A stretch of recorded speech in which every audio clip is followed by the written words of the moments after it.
Thank you.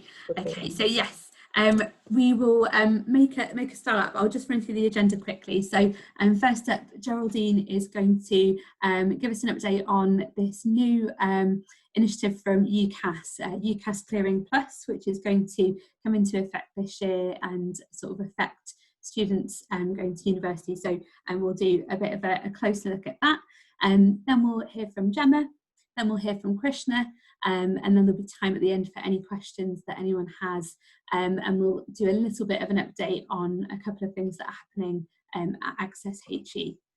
So that is it. So I'm going to hand over to Joey now, who is going to share her screen and tell us a bit more about UCAS Clearing Plus. Thanks, Michelle. Just setting it all up now. Is that okay for everyone? Okay, so as Michelle said, my name's Geraldine. I'm the AccessHE Outreach Hub Coordinator for North West London. And today we wanted to talk about UCAS Clearing Plus, which is the new system. Last year, a record of over 73,000 students used the UCAS Clearing Plus system, with around over 50,000 of those students getting through that system. And UCAS Clearing Plus and Clearing will be open on the 6th of July this year. So it's only a couple of weeks left for students to start using this new system. So with that in mind, I started to think about results day this year. And the results for A-levels are coming out on the 13th of August, as the Department for Education have said that it will remain the same as they had expected. Though we know that what the expectation is will not be what is normal for results day. Now, looking at these faces here on the screen, you might resonate with some of these students. You might think of yourself, however long ago that results day was for you, or whether you are thinking about your own young people, your children, your nieces, your nephews, or your own students, as I know the majority of us in this call work with young people on a regular basis. Now, these faces all seem pretty happy, pretty excited, and pretty relieved.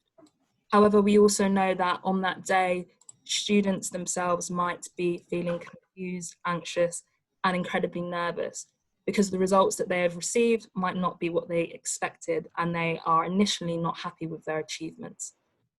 So this leads us to our clearing situation. But this year, we also know that the grades that they received are not in their control, them not being able to sit their exams, and also teachers not able to continue to teach their students and support them to achieve their grades, left to use any evidence that they can to give them a predicted grade. And that predicted grade on that piece of paper will probably create an even more emotionally induced and an anxious day for everyone involved. And therefore, there will be a new feeling towards clearing this year. So with that in mind, we know that students who have no offers, their original 5 or their additional 2, whether they did not meet the grade requirements for their choices, whether they changed their mind, so they might have rejected their offers or changed their university or changed their course, will go through UCAS Clearing. Now, this is through the UCAS website itself, where they can search through all of the higher education courses available to them, or they can go directly to the university websites and see all of the options there. Now, this leads to phone calls and emails with admissions teams and advisors to eventually place them through into their course. So what I thought about was, why is clearing so important or perhaps contentious for disadvantaged students? And how does this system perhaps support them in a way? What I found was some research by Stuart Campbell, Lindsay McMillan, Richard Murphy, and Jill Wyness, who actually was in one of our coffee mornings not too long ago. I can't remember if it was a month ago or a couple of weeks ago, as we do these every fortnight now. And when she joined us, she spoke about grading bias and how that will affect disadvantaged students. Whereas this research discusses the idea that disadvantaged students are far more likely to undermatch themselves to degrees in comparison to their more advantaged counterparts. So a student who has the same grades, but may be more disadvantaged, will go to a less competitive or selective course to someone who is more advantaged or a richer student. Now, it's important that we're not reductive in thinking of reasons as to why these students might make these choices, as there are many different reasons as to why someone might undermatch or not go to a selective or very more competitive university. But it's interesting to note that this inequality or this difference exists anyway. And so that leads me to the new system, which is UCAS Clearing Plus. And what this system says is that for the first time, these unplaced students or students who've released themselves from their choices can now view a list of courses which they are personally matched to. So therefore, they should be perfectly suited and there shouldn't be any over or under matching at all. It's deemed efficient as the students will be able to see online an immediate list of courses which are suitable for them through a simple click of a button suggesting their interest. And no, I know the picture on the right shows a Tinder page, and that's quite a personal joke between myself and my colleagues who keep saying it's almost like university Tinder, where you will see a match and you have to swipe left and right. So although this personal matching is happening, it's not based on how beautiful you think the person is or whether they've put a funny joke underneath their profile. The algorithm will be based on a certain set of data. And this includes the grades that the person has received, the subject profile of what they've studied, the course choices, what they've selected on UCAS is something that might be similar. And then finally, something that's quite interesting is prior student placement. In other words, the whole system is trying to figure out and say to the students, people like you were accepted to courses like this. Now, although the system seems something which might be quite helpful and could remove this overmatch or undermatch for disadvantaged students, there are important considerations to think about and perhaps some benefits which might support teachers and careers leaders with supporting their students. Firstly, in terms of some considerations and things which might be difficult, does the system remove the proactiveness of the student? Being faced with a group of universities which say you are perfect for, does that remove the onus on that student to research and actually feel wholeheartedly with the knowledge and beliefs that this university is perfect and not just rely on an algorithm and a data? Therefore, they might start to ignore their personal preferences, ignore alternative considering factors, things like location, accommodation, or specific student support or facilities at this university. Another thought is the ethics behind this whole platform to begin with. Is it right to influence students? Is it right to show them this data as a suggested perfect choice, as that is what they will see it as, even though this perfect choice is just based on academic data alone? And then, does this mean that actually all students should be using this system? Should we enable them to use it beforehand, not at this point of clearing? And then, although this is the case, students might then decide that perhaps this system is better for me than making my own choices, and will they release themselves into clearing, not trusting their own instincts and assuming their friends are being better matched to places? Although that's the case, UCAS have said that it's not adjustment, it's not a place where students with high grades should be releasing themselves, as they would still have to reject their course offers, so it shouldn't be encouraged as a place to get a suitable match. It is an enhancement of the process, and it may be easier for some students who find it difficult and are emotionally distressed, wanting not to speak to someone on the phone and not to speak to a university. They also may find some validation knowing that as soon as they sign on, there are universities who will take them and will definitely give them an offer if they say, yes, you're for me. Again, you might discover some more courses and some more pathways relating to the research earlier, showing the students that you can study this subject because other people who have your subjects, who have your grades, and this will create perhaps more routes to university for students who thought perhaps I can't do one subject. And then finally, traditional clearing is still open. There is still the option to use the list of courses available and go through universities themselves rather than using the UCAS Plus clearing. So with all of that in mind, just thinking about the solutions and the next steps and what teachers and career leads are doing at the moment. We know that, as we said at the beginning, results day will be slightly different for schools. I don't work in a school myself, and I don't know what the setup is going to be for students. With Year 13s not in at the moment, and perhaps students will be coming in one at a time collecting their results, but there will perhaps be that removed human contacts, that reassurance and that support and that feeling on results day for students. So therefore, ensuring that the clear information, guidance and clarity about the system is really important, especially when the system might lead to students forgetting about their personal needs and wants in this time. So encouraging that research is really important, and supporting them and knowing that everything that they've done up to this time from Year 12, from Year 11, about the higher education application process still stands, even though there is an automated system. And with that, that ends my short presentation around UCAS Clearing Plus and perhaps some considerations to think about. I'm not too sure, Michelle, if there's time for questions now or time for questions at the end, but I did pop on there around just figuring out from universities, if they're on the call, what they think about clearing and what they've prepared for it, and teachers and careers leads themselves, if they've thought about the new clearing process or if they're just using what they have already and how they're approaching it on results day or from the 6th of July for some of these students. Thank you. Thank you very much, Terry. Thank you. That's fascinating to think about, and you know, the sort of pros and cons that go with it. And I think like it's so important, like you say, to think about those students that are emotionally like probably going to really struggle this year with those decisions, and actually that this might be a support for that, but also not sort of letting it be like the complete answer and thinking about their own sort of circumstances.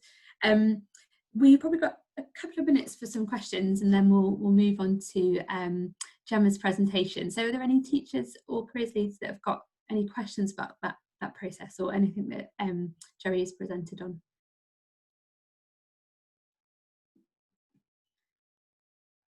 And please pop them in the chat as well if you would prefer, or we can pick this up again at the end of the presentation. I just have a quick question about the implementation of it this year, and this might be me, the conspiracy theorist in me, working, Joe, but I've read that about 50,000 students are predicted to use it this year, so that's just a prediction.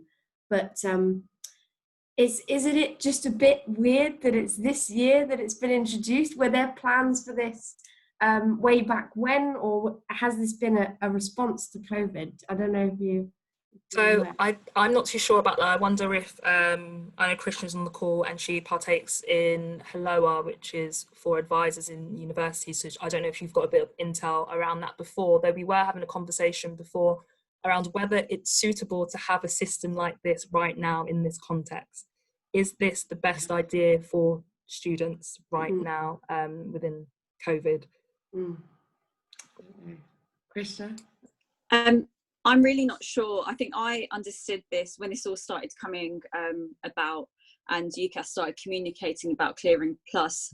I saw it as a reaction to COVID because obviously UCAS holds the kind of hold the admission service essentially, so they can effectively do what they want because it is the kind of national admission service for entering higher education.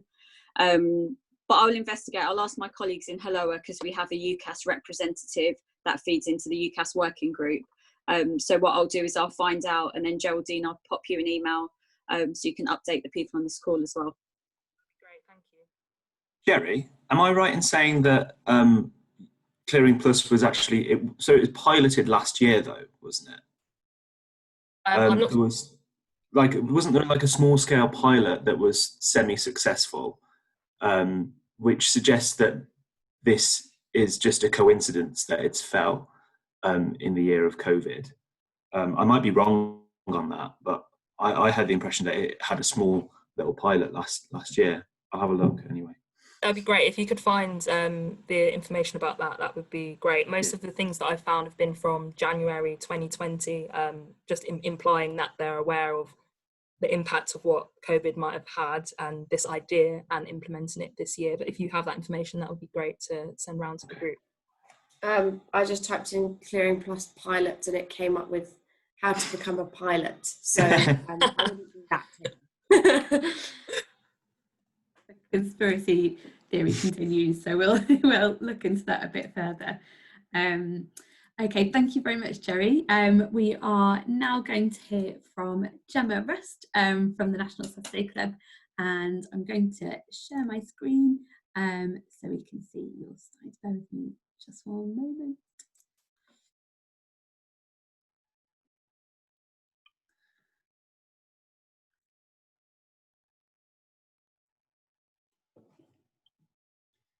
There you go.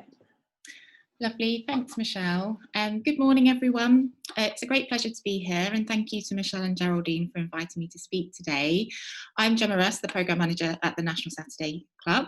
Some of you may already be aware of the National Saturday Club, but for the benefit of for those of you that are less familiar, I'll start with a quick overview of what the National Saturday Club programme is and how it works. I'm then going to talk to you and show you around our most recent development, the National Saturday Club Online, which hopefully you might find of interest and a useful resource to share. And it's also fantastic to be here with Krishna, who's going to talk more about her experiences with running the Saturday Club and her brilliant programme that she delivers at the University of West London. Okay, so now I'll begin. Can I have the first slide, please? The National Saturday Club has been running for 11 years. It's for 13 to 16-year-olds and gives them the opportunity to study a subject they love for free at their local college, university or cultural institution. Next slide, please. The network engages 1,500 young people each year across the country, and there's currently 67 clubs in total in the network in 4 subject strands, including art and design, fashion and business, science and engineering, and writing and talking. Next slide, please. And this just shows variation on the map, and we currently have 21 clubs across the London area. Next slide, please.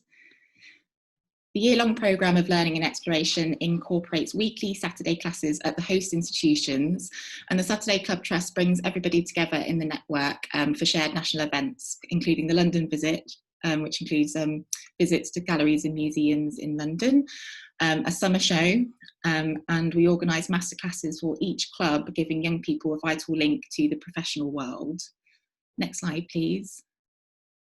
The weekly classes are devised by professional tutors at the universities, colleges and museums, making the most of the locations, facilities and introducing the young people to a breadth of disciplines in their chosen subject.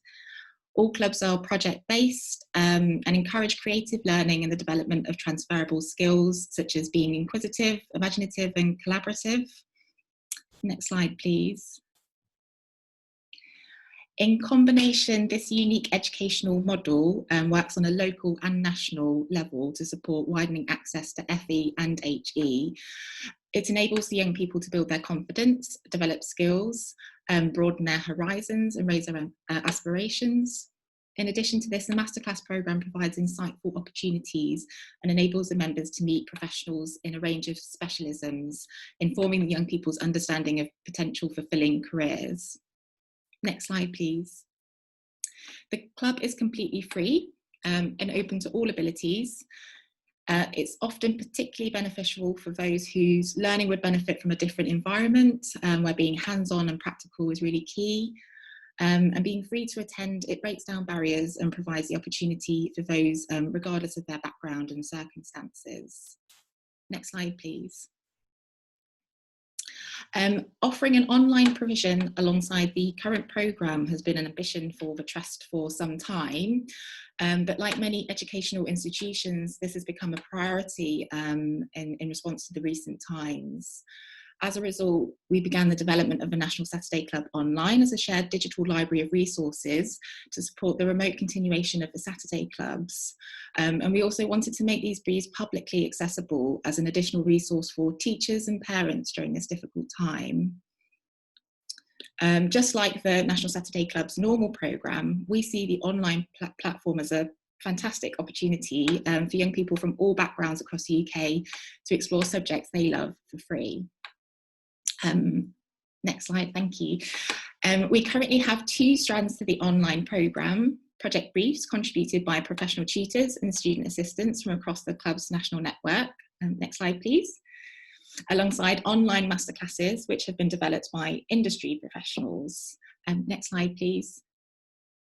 The project briefs grow each week, and we currently have around 50 available in total, and they continue to grow. All the projects are really accessible. The briefs don't rely on the young people having sort of specialist materials at home, for example, and many have been developed to encourage reuse of household items to create work, as well as encouraging the young people to engage in their surroundings in a new way.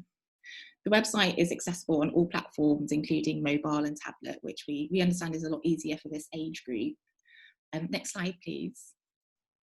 I'm now going to give you a tour of a few example projects. We Are One is a project by Chiara Kohler, the club tutor at London Metropolitan University. The project explores our relationship with animals and the natural world.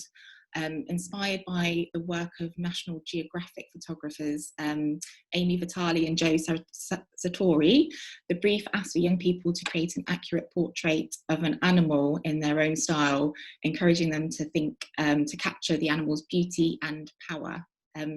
Next 2 slides, please, show some examples of the work produced by the club members.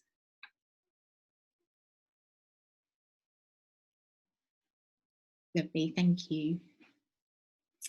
Chiara also created a follow-up project, Fashion and Nature, where the drawings of animals are developed into fashion designs, either into entire outfits or accessories. The idea is that fashion designers are often inspired by the natural world in building their collection or a design. Next slide, please. Each project gives contextual examples as well as resources for further development. And here are some examples on that particular project page. Next slide, please. There are a few photography projects, including a 7-day photography challenge, and this one, familiar photography, from the club tutor Luke Watson at the University of Arts London. Luke challenges the young people to explore the unfamiliar in the familiar through the lens of a camera, exploring their home environment and trying to look at their rooms as they've never seen them before. There are prompts that guide the young people through the project, for example, photograph an impossible angle and create a landscape from a window, or find something that looks like something else. Next slide, please, shows some examples from that project. Thank you. The University of Leeds have created a series of briefs around the theme surrealism. These include Dada portraits, chance animations, surreal bodies, and cut-up poems. All of these are made up from cut-up newspapers and involve something to take photographs with. All of the projects have a step-by-step process, so are designed to be followed by this age group. Some are accompanied by an instructional video by the tutor too, and most have contextual information or further resources and links. All projects encourage the young people to submit their creations, which we share on our website and our social media channels too. Next slide, please. Other projects include home soundscapes, where the young people use the free Wave app to create a surreal soundscape from their home. Design a Japanese senshafuda. I'll leave you to explore the project to find exactly what a senshafuda is, but it's by one of the tutors who went to Japan to study woodblock printing, which is really fantastic. Theatres of the Observed is a shadow puppet project. Iconic architecture challenges young people to create a paper mock-up of a sculpture that could stand alongside an iconic building. Other titles include expressive typography, performance poetry, one-line drawing, create a consumer selfie board, painting with food, just to name a few. Okay, next slide, please. Alongside the club project briefs, we've also been developing an online masterclasses programme. Each of these feature a film made by one of the masterclass givers and directed by a filmmaker.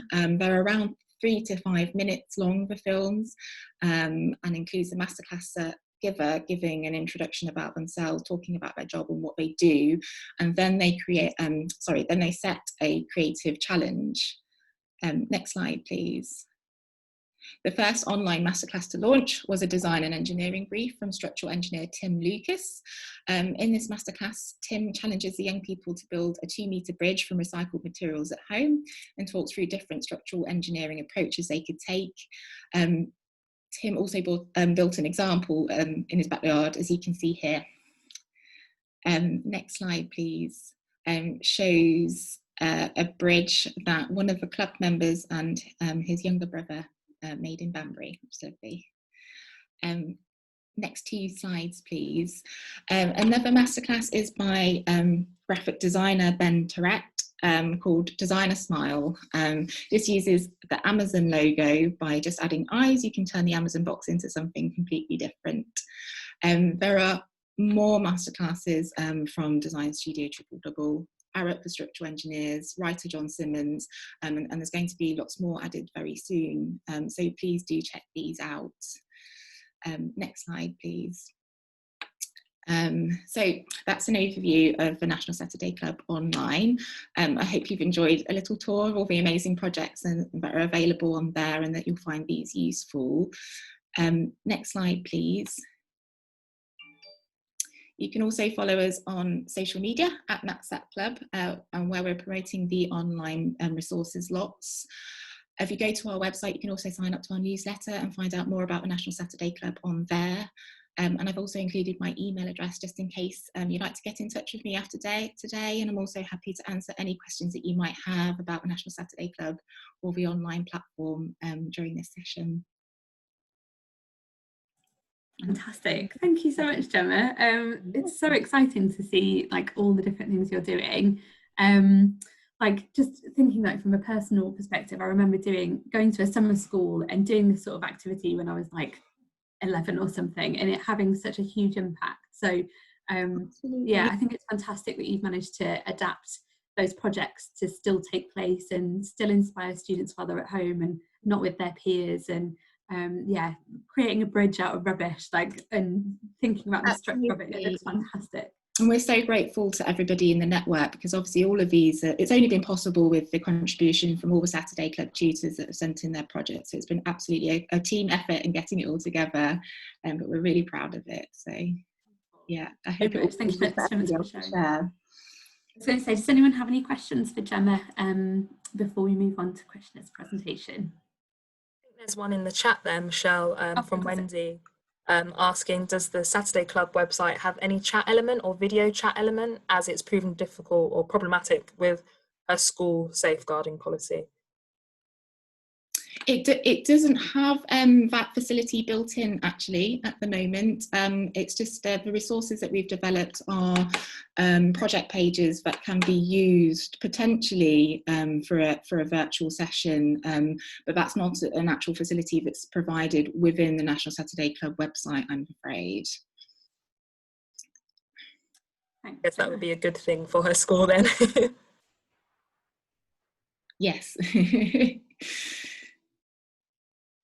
Thank you. Yeah, any other questions? I think we've got, I'm just seeing if we're any comments on the chat. So yeah, I think yeah, I think what would be great to see, Joe's just mentioned that the students are missing that feedback and I suppose that interaction. So I wonder if it's something that schools could adapt to use these projects within some of their lessons and hopefully receive that interaction from teachers and maybe adapt it that way. But yeah, absolutely. I mean, that's how the Saturday Club tutors in the network do use these resources. I mean, it's really intended as a library for them to call upon and resources that they can use in delivering their virtual sessions. In terms of the sort of practical side of that, it's all very different because the institutions that we work with have different ways of delivering those virtual sessions.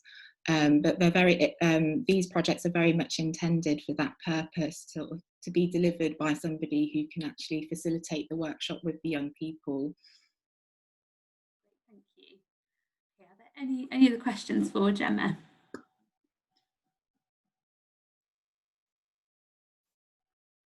Okay, lovely. And please do continue popping any questions in the chat as we go, and we will answer those. I'm now going to swap programs. I'm going to go over to PowerPoint now for Krishna's presentation. And give me 1 second, we'll hand over to Krishna very shortly.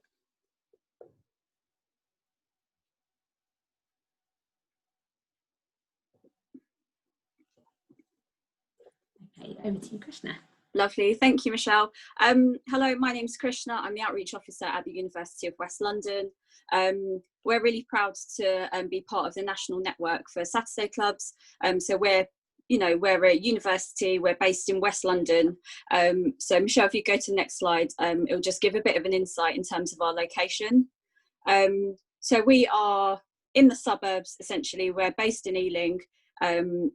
We've got 2 sites, one in Ealing, one in Brentford. We also have a Reading site, but our widening participation and access activities predominantly take place in West London. So a lot of our work is targeted towards children and young people in Ealing and Hounslow and our connected boroughs. And we do look for young people who meet our widening participation criteria to come along to our programmes. The key thing to point out is we're obviously really close to central London, but we're quite lucky in West London to have a real variety of museums and providers in our local community that we can draw on as part of our outreach and as part of our Saturday Clubs programme. Next slide. Excellent. So as I mentioned, the Saturday Club we run, and we've been running for a number of years, is a widening participation club.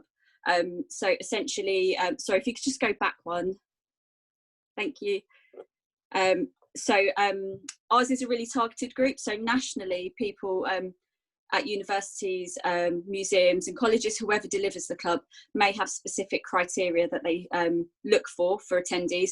Ours is a purely widening participation Saturday club. So we focus on recruiting children, young people from the following criteria. And the way we do that is by working really closely with schools and colleges, having stuff on social media, so Twitter for our audiences and influencers, but also local people getting involved in local Twitter chats. We post to local Facebook groups, so there's nosy neighbour type groups that are something and friends, or citizens concerned about their local community, all those kinds of things. Parents are on there, and parents can really advocate for the programme. We do try and work with social workers, youth workers, all the youth clubs and voluntary services in Ealing and Hounslow to really ensure that we try and push the programmes out, and I think that's why we've been able to reach some of the young people listed in the criteria just here. Next slide. Thank you. So as Gemma mentioned, there's a number of Saturday clubs that you can deliver. We looked at our academic offering and we delivered a art and design Saturday club, a science and engineering Saturday club, which based on our academic portfolio, we changed to, for internal purposes, technology and engineering, which led to kind of better buy-in from our academics and more relevant content.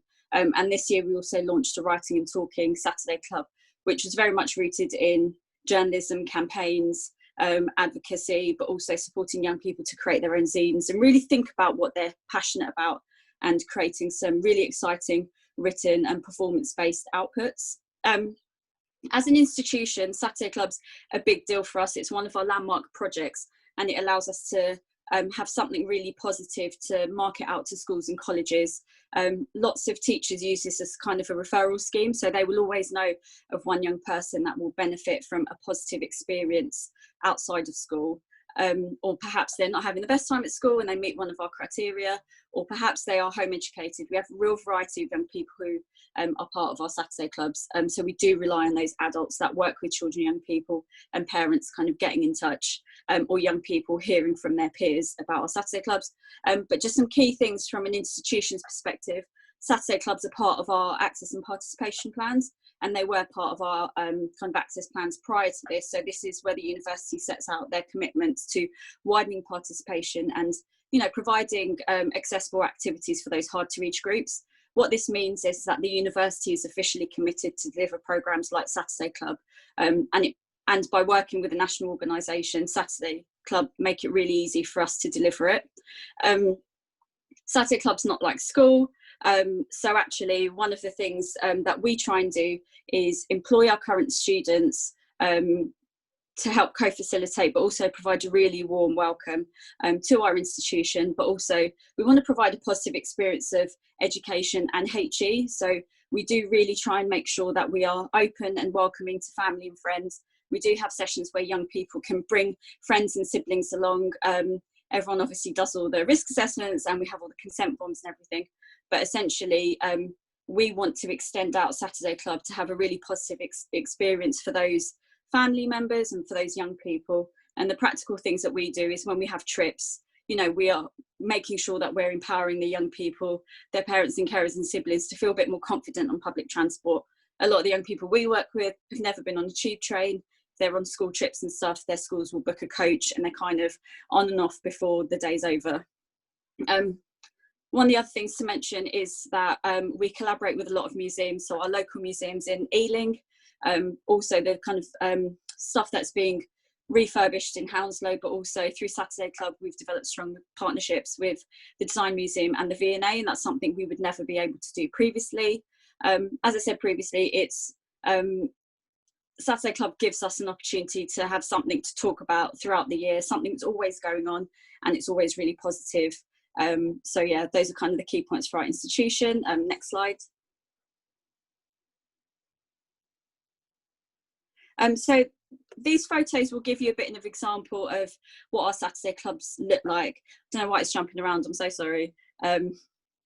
This gives you a bit of a flavour of what our Saturday clubs look like. They're trips into town, trips to local museums, they're workshops using facilities on campus that are usually reserved for our current students and academics.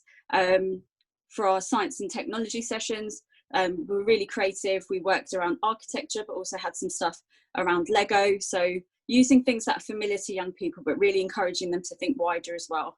Next slide.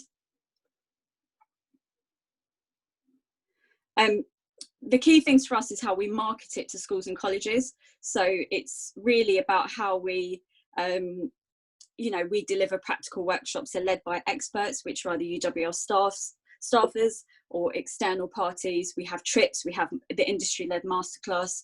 A big selling point is the summer show at Somerset House. So this would have happened kind of around this time of year, if it wasn't for COVID. And essentially 13 to 16-year-olds are exhibiting their work at Somerset House. And that's something we know that schools and a lot of other institutions can't provide. So that's always the kind of top line that we really use in our marketing material, and is a great sell for parents, children, young people and their teachers.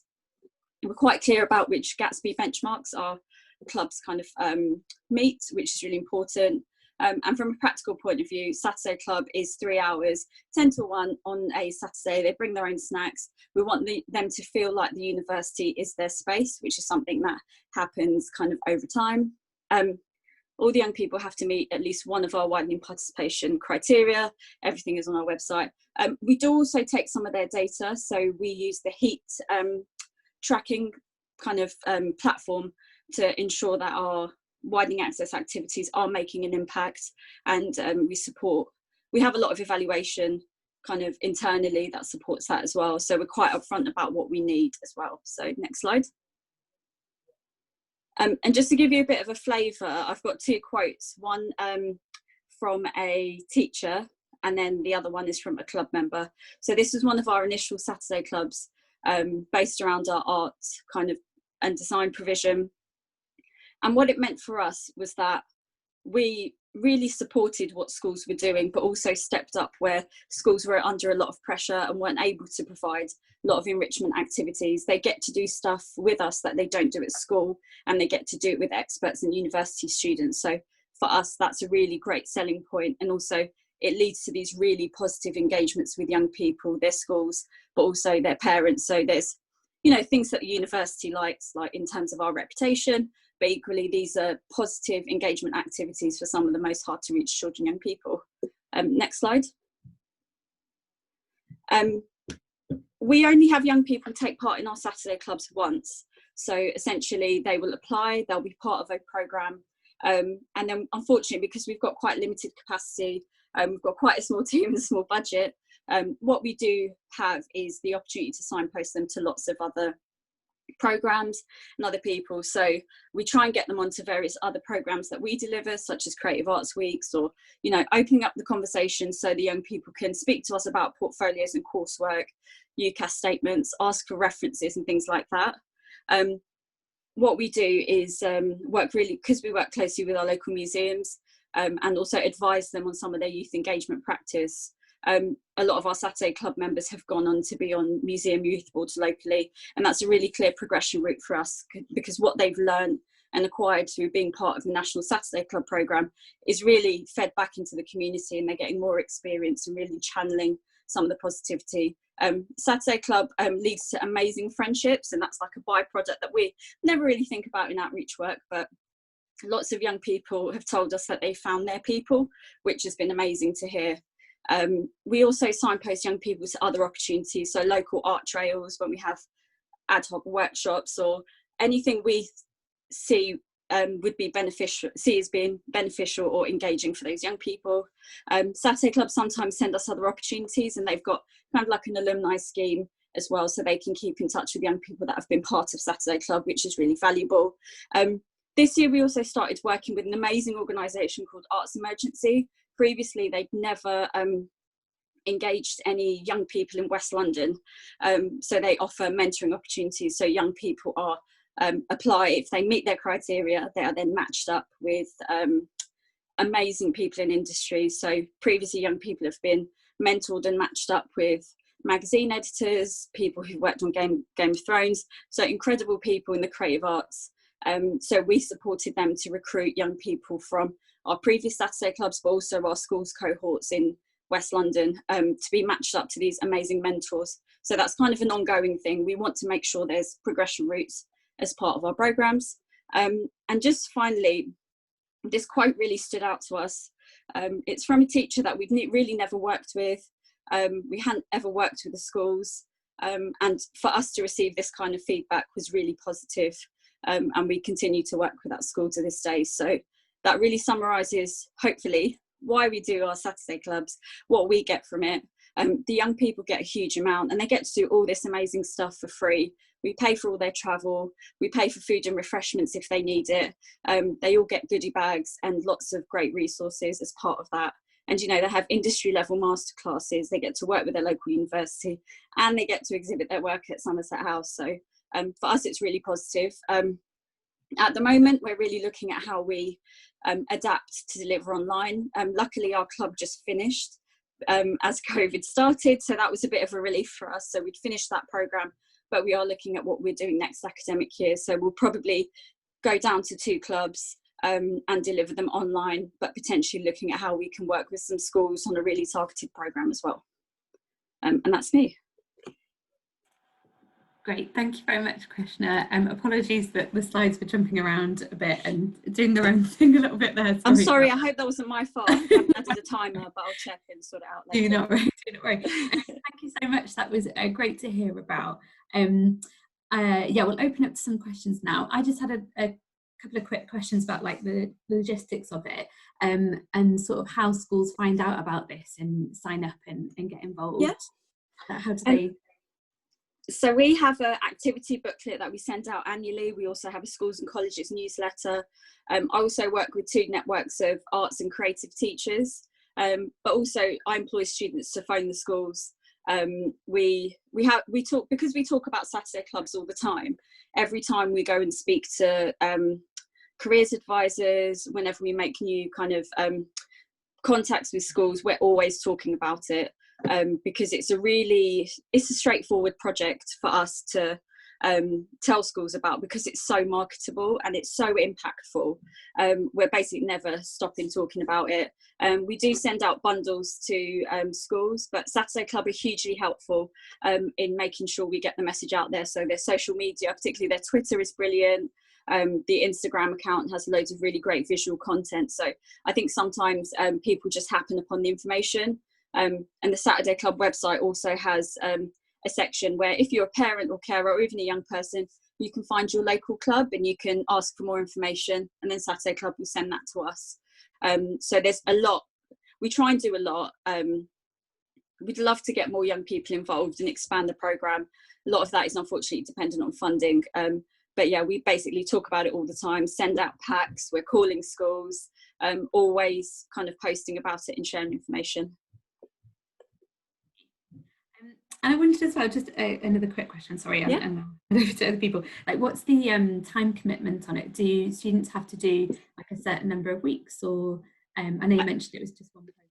Yeah, so with Saturday Club, you can do up to 30 weeks kind of nationally, and it really depends on the type of programme that is being delivered where you live. So for us, we are, at the moment, we've had to reduce our programme, so it's only 8 weeks, but we are hoping to go back up to kind of 15 to 18 weeks, depending on kind of where we're at as a team, if we can get people back onto campus. Some of the things we're looking at the moment is actually, you know, it's hard to get up for another day of learning. Like, it's hard for us as practitioners to go to work again for a 6th day. And when we're there, it's amazing. But we do find that with some of our young people, particularly in the winter months, it gets a bit harder. So we try and program kind of the amazing, like, high intensity activities during that time. So making the content really, really engaging so they do want to come back. Saturday Club's not compulsory either. So if they feel like, actually, this isn't for me, that's fine. We just encourage them to have kind of clear and open communication. Some other clubs in London run for 30 weeks.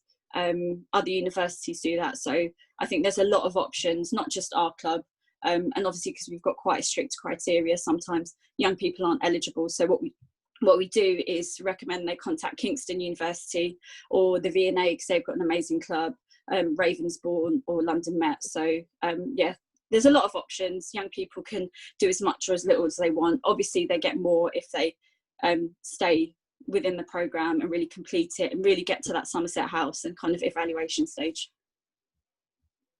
Thank you. Are there any other questions for Krishna on the call?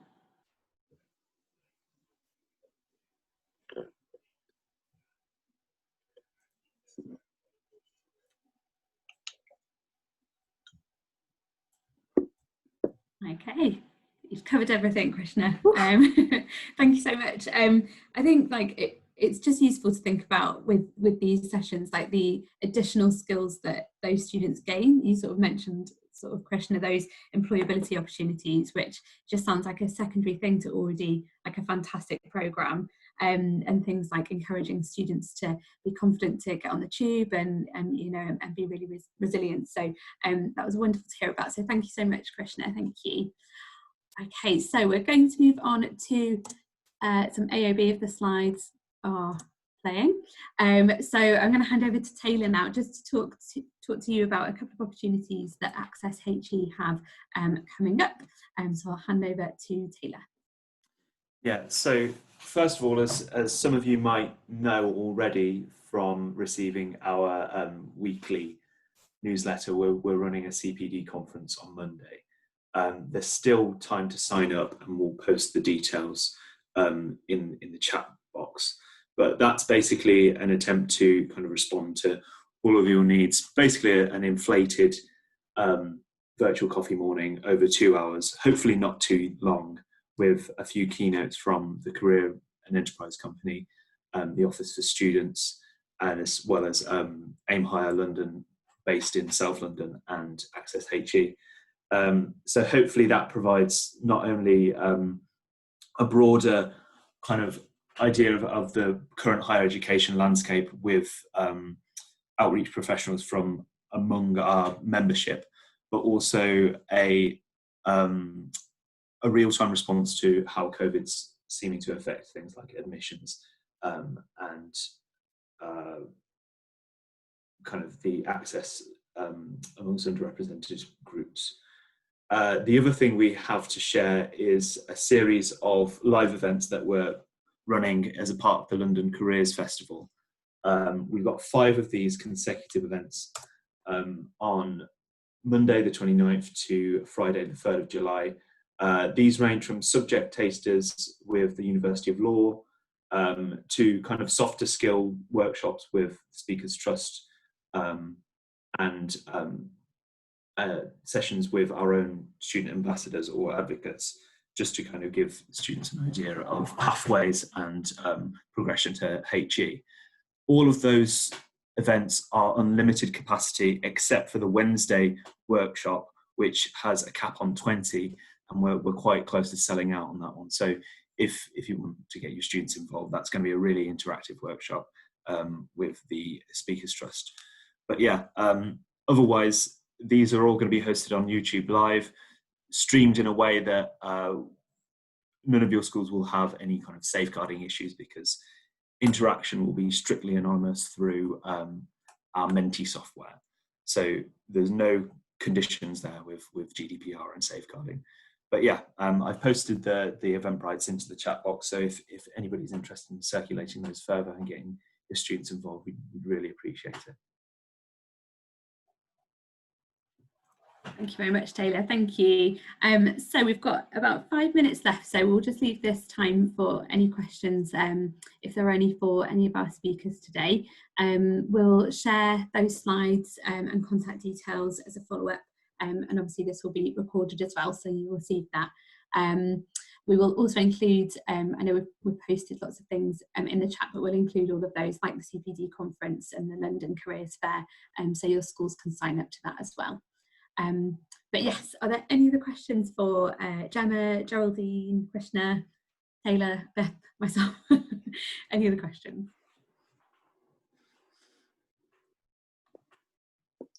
I just wanted to add, I've heard back from some of my recruitment and UCAS colleagues who've confirmed that Clearing Plus is brand new for this year, but they think it's a reformat of an idea, potentially a pilot from last year. So yeah, that's just a little update there. It sounds like a sort of like move to like how technology is supporting education, and perhaps it perhaps a little bit of a coincidence that it's coming during COVID. Thanks very much, Krishna. All right then, I think if there are no other questions, we will wrap up there. But thank you very much for coming along today, and we'll see you in a couple of weeks for our next coffee morning. Our next coffee morning, we're hoping we'll have a focus on looked after children, so we'll share some details about that in our next newsletter. So thank you very much, everyone, and have a good weekend. Thank you. Thank you, guys. Bye. Thank you. Bye.